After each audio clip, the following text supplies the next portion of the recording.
I never imagined my peaceful suburban block would explode into pandemonium until the morning I found a brand new oversized SUV planted squarely in the middle of my driveway. Not on the curb, not half in, dead center, as if it belonged to the property. And behind the wheel, none other than HOA Karen's kid, that smug little brat who apparently believed my land was his personal parking lot. It had started months earlier with petty irritations, her hollering about me mowing too soon, filing pointless complaints, and throwing those condescending stares like I'd violated some unwritten suburban code. I'd learned to tune Karen out. I hadn't, though, pictured her son taking things to this level. That Saturday began like any other. I cradled my coffee, savoring the quiet, birds chirping, sunlight catching on windows, the kind of morning that makes you think nothing dramatic could happen. Then a roar of an engine cut the air. I looked up and my stomach dropped. There it was, the hulking SUV blocking the whole driveway, and Karen's son grinning like he owned the block. My blood boiled, but I didn't explode, I breathed, because acting on blind fury in a neighborhood like ours felt reckless. Instead, I sketched out a plan, something crisply effective, something they wouldn't soon forget. He was reckless, spoiled, and convinced he could do anything without consequence. That arrogance was my opening. I needed a message that couldn't be ignored. Boundaries weren't suggestions, and my driveway certainly wasn't his playground. I spent the next hour getting ready with the sort of care only someone who knew what they were doing would take. Here's the part that sounds absurd. I had access to a tank, a real working armored vehicle. I know how bonkers that sounds. It sounds bonkers even as I say it, but when HOA entitlement tips into blatant trespass, sometimes you escalate to match the absurdity. I checked the hydraulics, made sure the tracks were aligned, and mapped the route that would clear my driveway while minimizing collateral damage. I visualized the move until it felt inevitable. By the time Karen's son finally wandered out, phone glued to his hand and probably streaming his latest conquest, I was poised.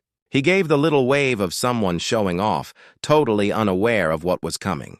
I inhaled, eased the tank forward, and readied myself to teach a lesson no entitled teen, or his privileged mother, would forget. The instant the treads kissed my driveway, the grin on that kid's face wavered. He realized in a flash this wasn't a joke or some suburban stunt. It was real. The metal ate into the asphalt with a low groan, the whole house vibrating under the weight.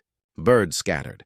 Neighbors peeked from behind curtains, and the sleepy calm that had lulled me into complacency snapped like a twig.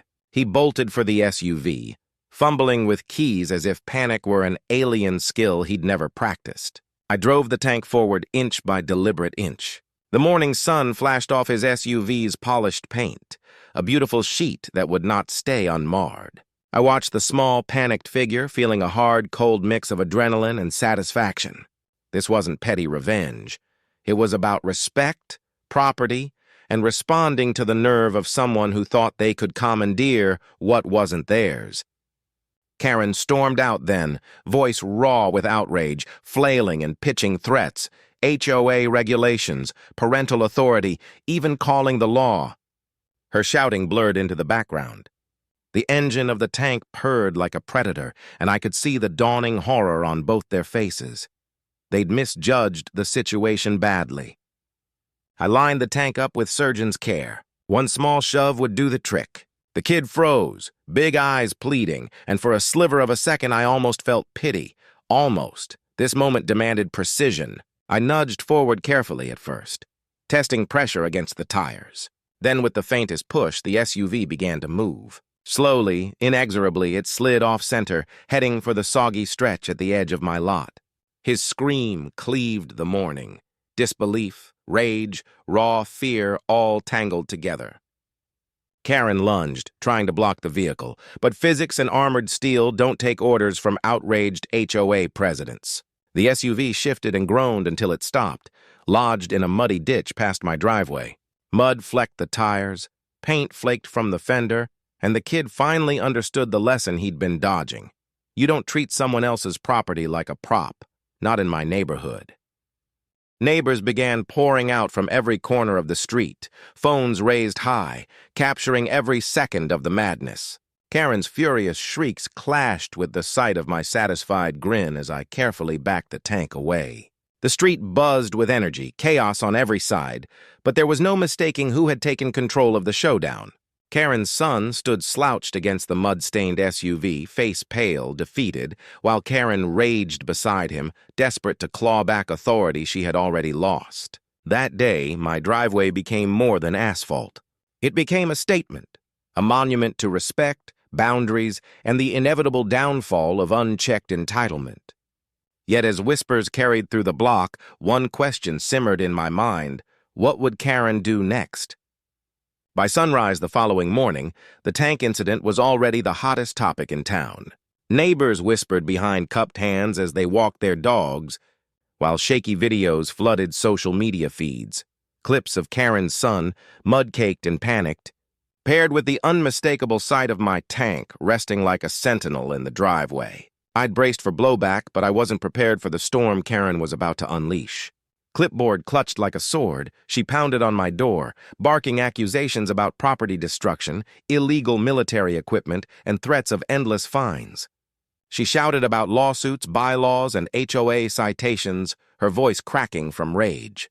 But I stood calm, her words striking me like raindrops against armor, noisy but powerless. I knew the law. I knew my rights. More importantly, I knew boundaries. She didn't. Behind her, her son hovered silently, mud still streaked on his clothes, refusing to meet my eyes. For the first time, I caught fear flickering in his expression, the realization that actions carried weight. Karen, however, remained blind to it. I offered her a clear solution: apologize, cover the superficial damage, and honor my property. She scoffed, spitting out claims of humiliation, vowing to escalate things all the way to City Hall, and escalate she did. Throughout the day, her schemes grew frantic. She rallied her HOA allies to pressure me, flooded my inbox with exaggerated accusations, and even reached out to the local news, desperate to twist the story. But her plan collapsed spectacularly. The very videos she hoped to bury painted the truth: her son smirking moments before disaster, Karen shrieking incoherently as the SUV sank into mud. The neighborhood saw everything. Public opinion turned fast, leaving Karen stranded. I stayed patient, watching her empire of intimidation crumble. My driveway, once the scene of battle, became a symbol of accountability. Children whispered cautionary tales about crossing lines, and adults gave me approving nods. Without moving the tank an inch, I had drawn the line. But Karen wasn't finished. By afternoon, she tried a final tactic, marching over with a police officer in tow. She claimed my property was unsafe, a hazard to the community. I greeted the officer politely, inviting him to check everything for himself. After a brief inspection, he shook his head, clearly unimpressed by her theatrics. He saw what everyone else saw. I had acted within my rights. The problem wasn't my driveway or my tank. It was a mother and son who refused to respect boundaries. Karen stormed off, muttering threats about next time, her fury leaving only a trail of frustration. The week that followed brought tension thicker than ever. Karen, humiliated but still scheming, glared at me daily from across the street, her son dragging behind like a reluctant shadow. Subtle attacks came next. Signs outside her house labeling me a dangerous neighbor, flyers slipped under doors full of wild exaggerations about tank invasions, and whispers about suburban chaos. But I laughed quietly. Her smear campaign couldn't undo the truth. She'd crossed a line, and everyone had witnessed it. And then came the final standoff. One afternoon, Karen, looking more desperate than ever, marched over with a small entourage of HOA enforcers, clipboards in hand, puffed up with self-importance. They demanded I remove the tank, citing hazards and threatening legal action. I stepped outside calmly, hands on my hips, letting them take in the full sight. My driveway stood unscathed. The tank sat perfectly parked. The SUV, still streaked with mud, was undeniable proof of entitlement crashing into consequences. Karen's son muttered excuses, but no one listened. Even her allies exchanged uneasy looks, realizing the weight of her lies. I explained with steady clarity. The tank was legally parked, confined to my property, and the SUV had been trespassing. Respect wasn't optional. Boundaries weren't negotiable. Karen opened her mouth to retort, but no words came. Instead, the sound that echoed was laughter, the laughter of neighbors gathered around, witnessing her final unraveling. Her power had evaporated. By the time she turned, red-faced and shaking, dragging her son away, the HOA enforcers had already begun to scatter. In that moment, the tank wasn't just a machine. It had become a symbol of standing your ground, of drawing a line no entitled neighbor could cross, of teaching lessons words alone couldn't enforce. That evening, as the sun dipped low, I walked across my quiet driveway, savoring the peace that had finally returned.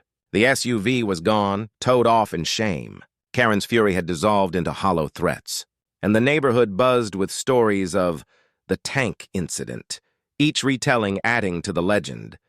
Karen's son had learned respect.